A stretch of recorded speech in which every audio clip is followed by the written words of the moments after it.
9월 24일 화요일입니다. 열왕기하 12장 1절로 21절입니다. 예후의 제7년에 요아스가 왕이 되어 예루살렘에서 40년간 통치하니라. 그의 어머니의 이름은 시비야라 부엘세바 사람이더라.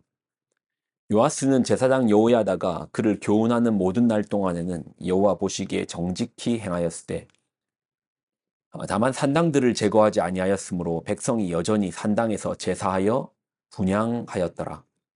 요아스가 제사장들에게 이르되 여호와의 성전에 거룩하게 하여 드리는 모든 은 곧 사람이 통용하는 은이나 각 사람의 몸값으로 드리는 은이나 자원하여 여호와의 성전에 드리는 모든 은을 제사장들이 각각 아는 자에게서 받아들여 성전의 어느 곳이든지 파손된 것을 보거든 그것으로 수리하라 하였으나 요아스 왕 제23년에 이르도록 제사장들이 성전에 파손한 데를 수리하지 아니하였는지라.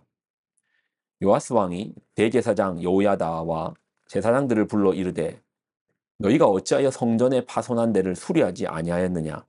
이제부터는 너희가 아는 사람에게서 은을 받지 말고 그들이 성전의 파손한 데를 위하여 드리게 하라. 제사장들이 다시는 백성에게 은을 받지도 아니하고 성전 파손한 것을 수리하지도 아니하기로 동의하니라. 제사장 여호야다가 한 개를 가져다가 그것에 뚜껑에 구멍을 뚫어 여호와의 전문 어기 오른쪽 곧 제단 옆에 두매 여호와의 성전에 가져오는 모든 은을 다 문을 지키는 제사장들이 그게에 넣더라. 이에 그게 가운데 은이 많은 것을 보면 왕의 서기와 대제사장이 올라와서 여호와의 성전에 있는 대로 그 은을 계산하여 봉하고 그 달아본 은을 일하는 자 곧 여호와의 성전을 맡은 자의 손에 넘기면 그들은 또 여호와의 성전을 수리하는 목수와 건축하는 자들에게 주고 또 미장이와 석수에게 주고 또 여호와의 성전 파손한 데를 수리할 제목과 다듬은 돌을 사게 하며 그 성전을 수리할 모든 물건을 위하여 쓰게 하였을 때 여호와의 성전에 드린 그 은으로 그 성전의 은대접이나 불집게나 주발이나 나팔이나 아무 금그릇이나 은그릇도 만들지 아니하고 그 은을 일하는 자에게 주어 그것으로 여호와의 성전을 수리하게 하였으며 또 그 은을 받아 일꾼에게 주는 사람들과 회개하지 아니하였으니 이는 그들이 성실히 일을 하였음이라. 속건제의 은과 속죄제의 은은 여호와의 성전에 드리지 아니하고 제사장들에게 돌렸더라. 그때의 아람 왕 하사엘이 올라와서 가데를 쳐서 점령하고 예루살렘을 향하여 올라오고자 하므로 유다 왕 요아스가 그의 조상들 유다 왕 여호사밧과 여호람과 아하시아가 구별하여 드린 모든 성물과 자기가 구별하여 드린 성물과 여호와의 성전 곡간과 왕궁에 있는 금을 다 가져다가 요람 왕 하사엘에게 보냈더니 하사엘이 예루살렘으로 떠나갔더라. 요아스의 남은 사적과 그가 행한 모든 일은 유다 왕 역대 지작에 기록되지 아니하였느냐. 요아스의 신복들이 일어나 반역하여 실라로 내려가는 길가의 밀로 궁에서 그를 죽였고 그를 쳐서 죽인 신복은 시므앗의 아들 요사갈과 소멜의 아들 여호사바드였더라. 그는 다윗성에 그의 조상들과 함께 장사되고 그의 아들 아마사가 그를 대신하여 왕이 되니라. 아멘. 기도하겠습니다. 하나님 주신 하나님 말씀을 붙듭니다. 말씀 속에 있는 진리로 오늘 한 날도 살아내게 하여 주옵소서. 영광을 드립니다. 예수님의 이름으로 기도드립나이다. 아멘. 유다의 제9대 왕인 요아스를 보겠습니다. 그는 할머니 아달랴에게 죽임을 당할 뻔했죠. 그런데 그의 고모와 제사장 여호야다 특별히 꼭 기억해야 되는 인물입니다. 여호야다, 제사장 여호야다에 의해서 성전에서 6년 동안 숨겨져서 양육됩니다. 여호야다는 다윗의 씨를 살려두기 위해서 목숨을 걸은 거죠. 당시 칼날이 시퍼런 아달랴의 정권에서 이 조그만 아이를 살려내기 위하여 여호야다가 얼마나 애썼는지 우리는 짐작할 수 있습니다. 그리고 제사장 여호야다의 도움으로 결국 아달랴를 물리치고 왕이 됩니다. 그때 그의 나이 고작 7세. 그를 왕으로 세운 1등 공신은 누구겠습니까? 여호야다죠. 여호야다가 큰 버팀목이 됩니다. 고상한 성격과 경건한 정신의 소유자인 여호야다의 도덕적, 영적 역량하에서 요아스는 형통하였습니다. 여호야다의 본을 받아서 그는 정직하게 해갔고 또 하나님을 사랑했으며 성전도 보수합니다. 오늘 내용을 보면 성전을 보수하는 내용이 나옵니다. 근데 이제 오늘 이제 본문을 좀 보면 여러분 요아스라는 인물이 어떻게 보이나요? 이제 성전을 보수하기 위하여 참 애를 썼고 힘을 썼고 그런데 그의 마지막 삶의 모습은 아람이 쳐들어옴으로부터 시작해서 결국 이제 신복 가장 가까운 사람에게 죽임을 당하는 비참함으로 끝나는 것. 사실 좀 이해가 되지 않죠. 아니 이렇게 하나님을 열심히 섬기고 사랑했던 사람의 끝이 왜 이렇게 비참한가? 사실 이제 그러니까 열왕기에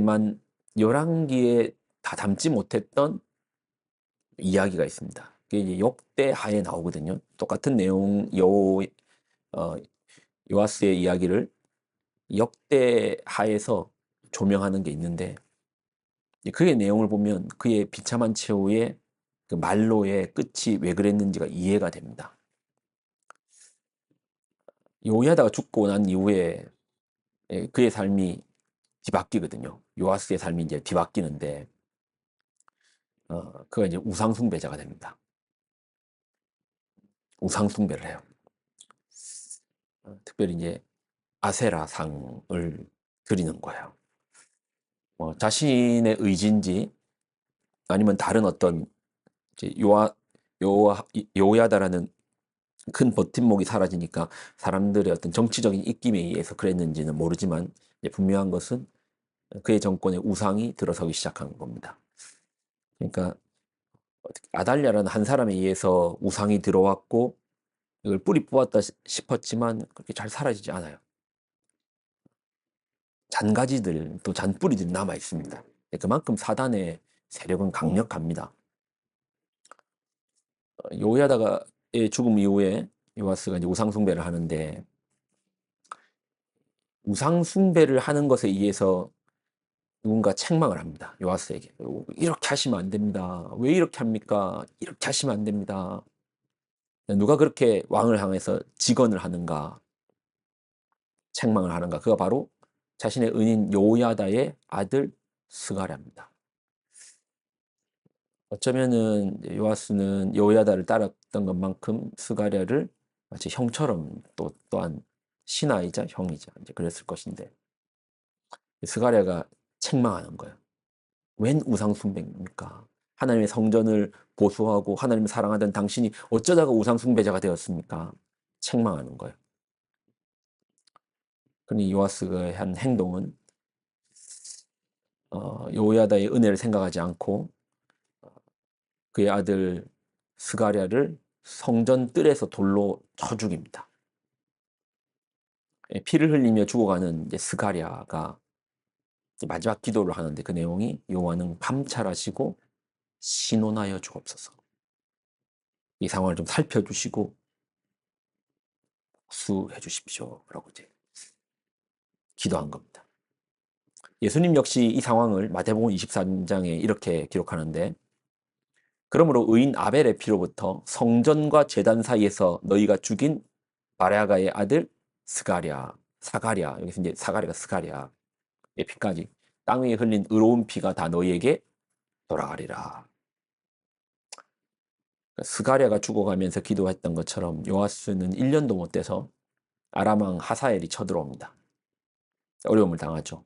모든 성전의 기물과 궁전에 있는 금을 다 수집해서 하사엘에게 뇌물을 주고 피합니다. 뇌물이라기보다는 이제 잡히니까 그렇게 이제 빠져나온 거죠. 이때 아람에게 다치기도 했고 또 최종적으로는 신복에게 죽임을 당합니다. 자, 그 내용 역대기 24장 역대하 24장 24절 25절에 나오거든요. 이거 좀 읽어볼까요? 아람 군대가 적은 무리로 왔으나 여호와께서 심히 큰 군대를 그들 손에 넘기셨으니 이는 유다 사람들이 그들의 조상들의 하나님 여호와를 버렸음이라. 이와 같이 아람 사람들이 요아스를 징벌하였더라. 요아스가 크게 부상하매 적군이 그를 버리고 간 후에 그의 신하들이 제사장 여호야다의 아들들의 피로 말미암아 반역하여 그를 그의 침상에서 쳐 죽인지라. 다윗성에 장사하였으나 왕들의 묘실에는 장사하지 아니하였더라. 제사장 여호야다의 아들 스가랴를 죽인 일로 신하들에 의해서 신복들에 의해서 죽임을 당합니다. 결국 이제 은혜를 받았죠. 여호야다를 통해서 생명도 얻었고 왕권도 얻었고 은혜를 받았죠. 근데 요아스는 은혜를 은혜로 갚지 않고 은혜를 죽음으로 갚아요. 여호야다의 아들을 죽입니다. 그러니까 은혜를 잊어버린 거죠. 은혜를 잊어버리고 은혜를 이렇게 망각한 요아스의 마지막을 보십시오. 다윗성에 장사였으나 왕들의 묘실에는 장사하지 아니하였더라. 이 끝이 제대로 된 왕들의 묘실에는 못 들어간 거예요. 사람들 은혜가 망각한 것에 대해서 사람들도 이렇게 행동하네요. 요아스의 삶은 참 우리에게 보여주는 것들이 많죠. 끝까지 주의 은혜 안에 우리가 예수님 때문에 그 은혜로 우리가 살지 않나요? 놀라운 은혜죠. 나 같은 죄인 살리신 주 은혜 놀라워. 우리 끝까지 그 은혜로 살아내야 됩니다. 은혜를 잊어버림으로 말미암아 요아스와 같은 삶의 끝이 우리에게는 없기를 소망합니다. 기도하겠습니다. 하나님 주신 말씀을 붙듭니다. 이 말씀 속에 남겨져 있는 한 사람의 삶을 통해서 우리를 돌아보게 하시고 끝까지 우리를 구원하신 주님의 그 은혜에 붙잡혀 살아가는 우리가 되게 하여 주옵소서. 영광을 드립니다. 예수님의 이름으로 기도드립나이다. 아멘.